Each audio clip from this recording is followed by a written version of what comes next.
यानी उसको मौलवी बनाना चाहते हैं, कठपुल्ला पर की ओर देश को ले जाना चाहते हैं। ये नहीं चल सकता। आज यूपी विधानसभा में योगी आदित्यनाथ भाषण दे रहे थे, या यूं कहें कि जो उनके दिल और दिमाग में था वो जुबान पर आ गया। सोचिए, अंग्रेजी भाषा को लेके बहस हो रही थी समाजवादी पार्टी में और भाजपा पार्टी में, जिसको डबल इंजन सरकार कहा जाता है।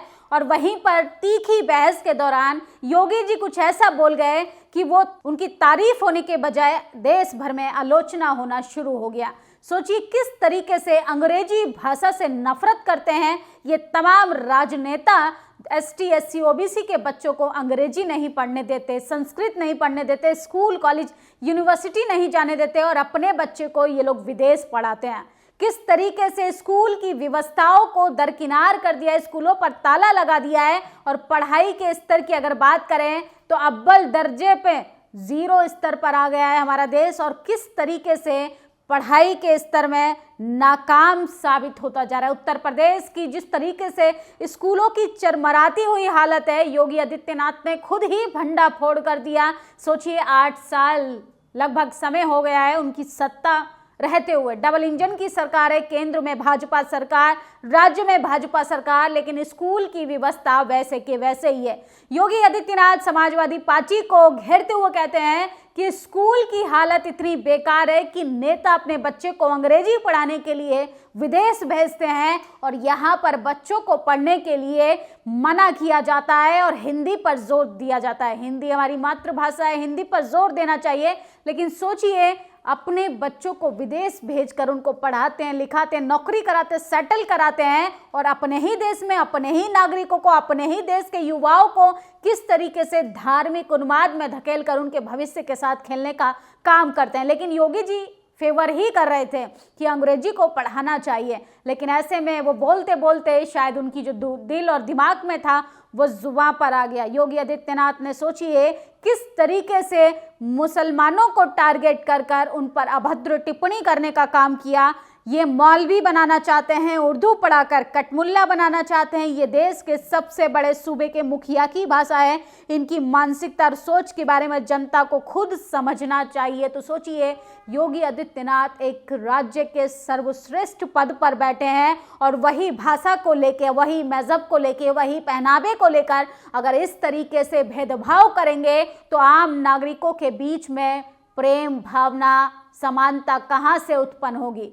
किस तरीके से अंग्रेजी को पढ़ाने को लेकर फेवर तो कर रहे थे, वहीं दूसरी ओर वो एक मजहब, एक कम्युनिटी के लोगों को टारगेट कर कर फंस गए। ऐसे में क्या होना था, तमाम लोगों ने सोशल मीडिया पर उनकी ट्रोलिंग शुरू कर दी, क्योंकि वो लोग सिर्फ और सिर्फ धर्म के नाम पर आए थे। आलोचना भी करनी है तो उनको सिर्फ धर्म का मुद्दा चाहिए, उनको हिंदू मुसलमान करना है, उनको महाकुंभ कराना है, चाहे इस देश में पढ़ाई का स्तर बेहतर से बदतर की ओर चला जाए। तमाम लोग लिख रहे हैं, मुख्यमंत्री ने कट्टरपंथ के खिलाफ बोला, ना किसी धर्म के खिलाफ। विपक्ष हमेशा तुष्टीकरण की राजनीति करता है और कट्टरपंथ पर चुप रहता है। जनता सब जानती है, जो जनहित की बात करेगा वही देश पर राज करेगा। तो योगी जी का शायद हृदय परिवर्तन हो रहा है, लेकिन मुसलमानों को लेके उनकी नज़र और नज़रिया वैसा का वैसा ही है। क्यों अपने ही देश में अपने ही नागरिकों को दोयम दर्जे का नागरिक बना दिया जाता है। आने वाले उत्तर प्रदेश के विधानसभा चुनावों की तैयारी है, किस तरीके से हिंदू मुसलमान का नैरेटिव सेट किया जा रहा है। जो काम देश की टीवी अखबार में बैठी चाटुकार पत्रकार करते थे, अब देश के तमाम सर्वोच्च पद पर बैठे हुए राजनेता करते हैं। और किस तरीके से योगी आदित्यनाथ की जुबान फिसल गई, उनको बाकायदा अपने इस स्टेटमेंट के लिए माफ़ी मांगनी चाहिए। और किस तरीके से आज तो ममता बनर्जी ने भी एक रैली के दौरान कहा कि महाकुंभ नहीं, मृत्यु कुंभ किया जा रहा है। जो भी वहाँ पर स्नान करने जा रहा है, लोग मौत के मुंह में समाते जा रहे हैं। सोचिए कितनी बड़ी बात कही है योगी सरकार को घेरने के लिए। लेकिन योगी जी अगर आलोचना ही करना है, विपक्षी नेताओं को अगर आलोचना करके ही चुप कराना चाहते हैं, तो आपको एसटी, एससी, ओबीसी जहां सबसे ज्यादा बच्चे सरकारी स्कूल में पढ़ने जाते हैं, उन स्कूलों की हालत को ठीक करना था, स्कूल में पढ़ाई का स्तर को ठीक करना था। सोचिए, स्कूल की खबर दिखाने को लेकर पत्रकारों पर जो शिकंजा कसा जाता है वे बेहद ज्यादा शर्मनाक है। और इसके बाद जिस तरीके से तमाम राजनीतिक पार्टियां बीएसपी सुप्रीमो मायावती पर अभद्र टिप्पणी कर रही हैं, वो भी बेनकाब हो गए हैं। सोचिए, राजनीति के लालच में इतना खो गए हैं कि बीएसपी सुप्रीमो मायावती को लेकर अभद्र टिप्पणी, उनकी जान से मारने की धमकी दी जा रही है। चंद्रशेखर आजाद ने ट्वीट किया, राजनीति में सहमति असहमति और आरोप प्रत्यारोप स्वाभाविक है, लेकिन किसी वरिष्ठ नेता के प्रति इस प्रकार की भाषा का प्रयोग करना किसी भी स्थिति में उचित नहीं ठहराया जा सकता। ये पूर्व सांसद माननीय बहन कुमारी मायावती जी के संबंध में गला घोटने जैसी आपत्तिजनक टिप्पणी करना निंदनीय और अस्वीकार है। मैं इसकी घोर निंदा करता हूं। तो सोचिए, कांग्रेस पार्टी के सीनियर लीडर उदित राज ने इस तरीके की बयानबाजी की, जिसके बाद सियासी गर्मी जो है वो तेज हो गई।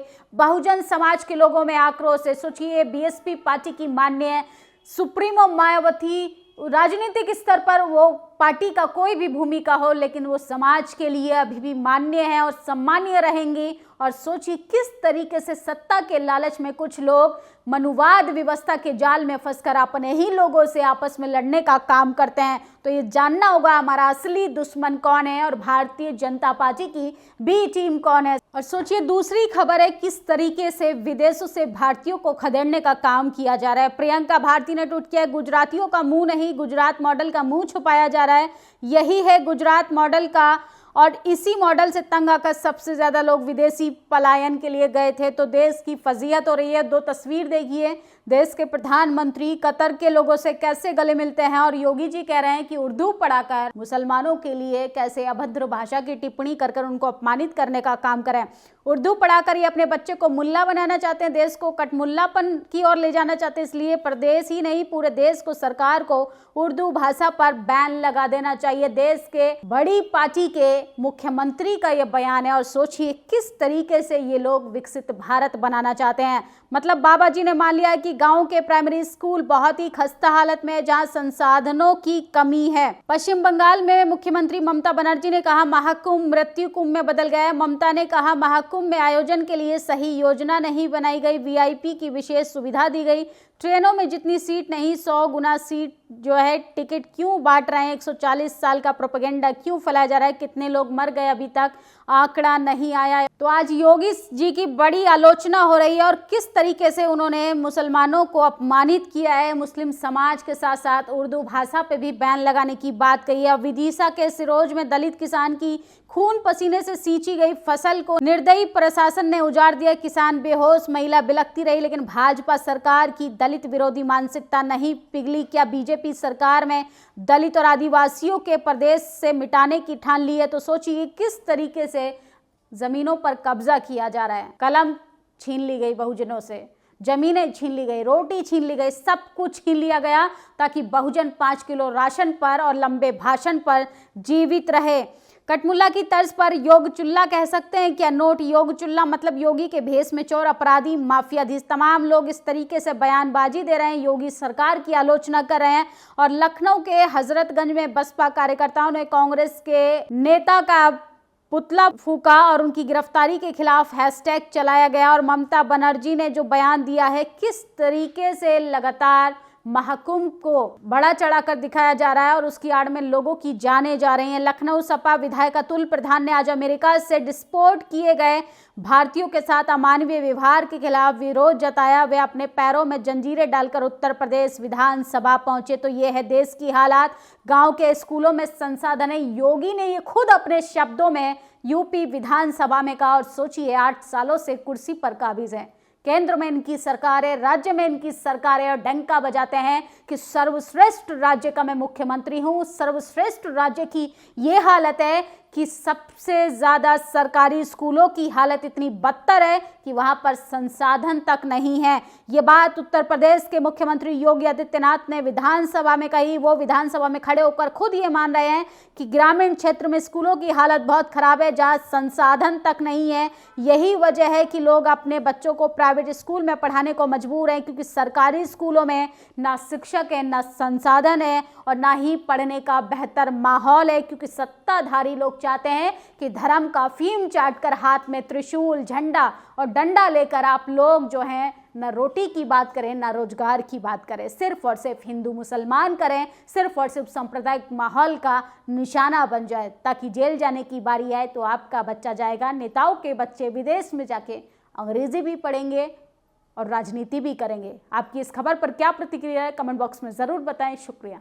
नेशनल दस्तक की आपसे गुजारिश है कि अगर इसको बचाना चाहते हैं तो नेशनल दस्तक को सब्सक्राइब करने के लिए रेड कलर के सब्सक्राइब बटन को दबाएं, फिर बेल आइकन की घंटी दबाएं। नेशनल दस्तक को बचाने के लिए बहुत जरूरी है कि हर खबर को शेयर करें, लाइक करें, कमेंट जरूर करें।